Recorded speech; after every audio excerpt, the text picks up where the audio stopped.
Саламатсыздарбы, урматтуу угармандар? Агайдын ой өрүшү Кругозор китебинен номер 10 сабак. Чыгармачыл адамдар деген тема тууралуу маалымат аласыздар.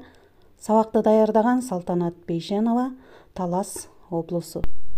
Гүл төшөлгөн жол даңкка алып барбайт. Чыгармачыл адамдар тынып тынчыбайт. Ар күнү бир нерсени жакшыртат. Дүйнөгө башкача көз менен карайт. Жаратмандык менен жандашат. Урматтуу көрүүчүлөр, темага кирерден мурун кайсыл чыгармачыл инсандар тууралуу кеп болмокчу, ошолор тууралуу айта кетейин. Биринчи Абу Ханифа имам Азам, экинчи Леонардо да Винчи, ошондой эле Эйнштейн тууралуу кыскача маалымат аласыздар. Абу Ханифа имам Азам 8-кылымда эмгектеринде 500 000 суроого жооп тапкан.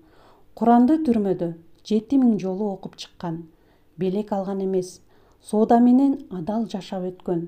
Өмүрүндө бир гана жолу күлгөн, ошого да ал өмүр бою өкүнүп жүргөн. Калыс өкүмдү чыгара албаймын деп коркуп, арбитр кызматынан баш тарткан. Шаар башчы аны сабоого буйрук чыгарып, соккуга чыдай албай жан берген. Жаназасына 50 000 адам катышкан. Экинчи Леонардо Винчи, турмушу сыр менен чулганган. Анын 10 эпитети бар. Маг, чародей, көз ачык, гений, танк, дельтаплан, акваланг жана башкалар. 16-кылымда өз дору үчүн бир кыйла эрте койгонгон. Бирөөлөр аны аябай жек көргөн. Бирөөлөр анын чыгармачылыгына кайдыгер карашкан. Ал 4 саатта 15 минут уктаган. Жакын достору болгон эмес. Туугандары менен катташкан эмес. Үйлөнгөн эмес. Өз мекенин сүйбөгөн, эт жебеген космополит болгон. Көңүл буруңуздар, биздин кийинки чыгармачыл инсаныбыз Эйнштейн тууралуу сөз болмокчу. Фотондор жөнүндөгү ачылышын илимий коом 20 жыл бою кабыл алган эмес. Ньютонду талкалаган салыштырмалуулук теориясын ал 6 жумада жазып бүтүргөн.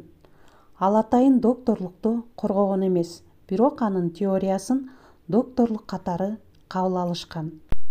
Көңүл буруңуздар, урматтуу угармандар, 1952 жылы Эйнштейнге Израилдин президенти болуу сунушун сунушташкан, бирок ал сунуштан баш тарткан.